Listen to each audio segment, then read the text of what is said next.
Me Vidyashree, cook with Vidyashree चॅनलवर तुमचं मनापासून खूप खूप स्वागत आहे।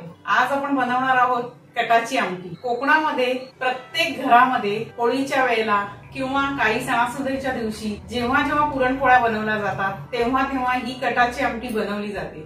अशी ही कटाची आमटी आज आपण करणार आहोत। तर चला तर रेसिपीकडे वळूया। पुरणपोळीसाठी जी चण्याची डाळ उकळवली होती तेव्हा हा कट काढला होता। तर तुम्हाला हा कट कसा काढला हे पाहायचं असेल तर पुरणपोळीची लिंक खाली दिली आहे, ती तुम्ही पहा। आता आणखीन साहित्य म्हणजे एक मध्यम आकाराचा कांदा उभा चिरून घेतलाय, तसंच अर्धी वाटी सुको खोबऱ्याचे काप करून घेतलेत व 2 चिंचेचे तुकडे घेतलेत आणि थोडासा अर्धा चमचा गूळ घेतलाय आणि पाणी टाकून त्याचा कोळ बनवला। त्याच्यानंतर 10 तरी लसूणच्या पाकळ्या, 2 लवंगा घेतलेत, 1 इंच दालचिनी घेतलीये, 1 टीस्पून जिरं घेतलंय, तसंच 1 इंचाचं आलं कापून घेतलंय, तसंच पुरणपोळीचे जे पुरण होतं ते थोडं घेतलंय आणि कोथिंबीर घेतलीये। चला तर आता सुरुवात करूया कटाची आमटी बनवण्यासाठी। तर आपण सुक्या खोबऱ्याचे काप आहेत ते भाजून घेऊया। तेल नाही टाकायचं, असंच भाजायचं। सुकं खोबऱ्याला तेल सुटतं आणि हे सुकं भाजलं तर त्याला चवही छान येते। सुकंच भाजून घ्यायचं। गावी तर सुक्या खोबऱ्याचे तुकडे करून चुलीवर भाजून घेतात, त्याला एक छान चव येते। आपण इथे असेच भाजून घेऊया। थोडे लाल होईपर्यंत भाजायचं। भाजून झालंय बघा, कसं लाल झालंय, असं लाल करायचं। काढून घेऊया। हे 2 लवंगा आणि 1 इंच दालचिनी भाजून घ्यायची। त्यावर जिरं टाकायचं। जिरं आणि भाजून झाले। आता लसूण टाकूया।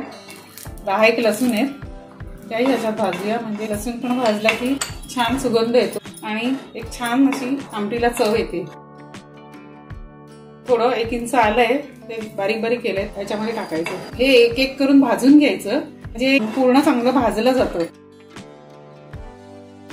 आता हे भाजून झालंय। आता कांदा घेऊया भाजून। हे असं सुकं भाजून घ्यायचं, तेल बिलकुल टाकायचं नाही, कारण हे सुकं भाजल्यावर ह्याला एक छान अशी चव येते आमटीला याची। कांदाही लाल करून घ्यायचा। कांदा भाजून झालाय बघा, लाल झालाय। तर आपण काही काढून घेऊया। हा मसाला आता सगळा भाजून झालाय। आता हा वाटून घेऊया।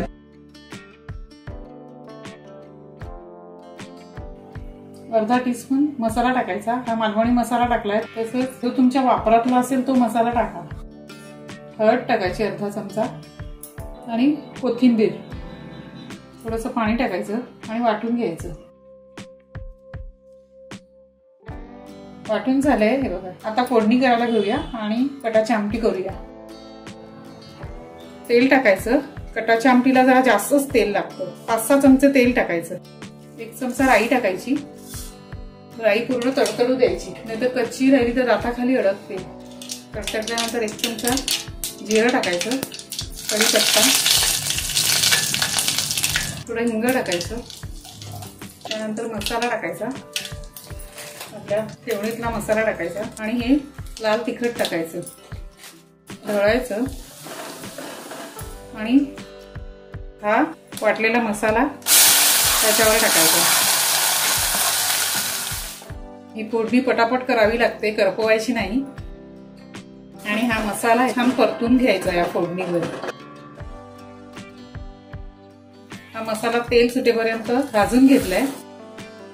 त्याच्यावर आता डाळीचा कट टाकून घेऊया।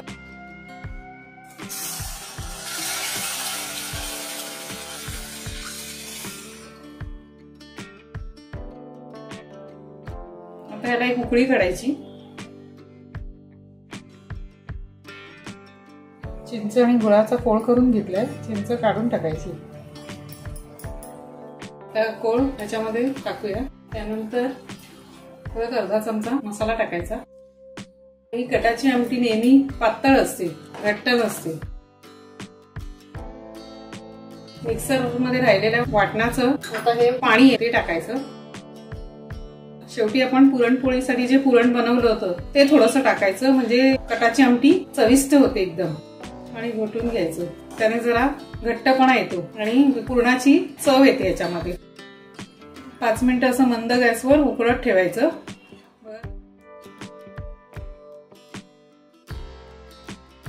चवीपुरतं मीठ टाकूया. आता वरून कोथिंबीर टाकून घेऊया. बघा कशी तवंग आलाय. झणझणीत अशी कटाची आमटी तयार झाली आहे. तुम्हीही बनवा आणि तुमची कटाची आमटी कशी झाली हे कमेंट सेक्शन मध्ये नक्की सांगा. आणि अशाच नवनवीन रेसिपी पाहण्यासाठी आपल्या कुक विथ विद्याश्री चॅनलला सबस्क्राईब करा आणि मित्रमैत्रिणींना शेअर करा. वेळात वेळ काढून तुम्ही हा व्हिडिओ पाहिला त्याबद्दल धन्यवाद.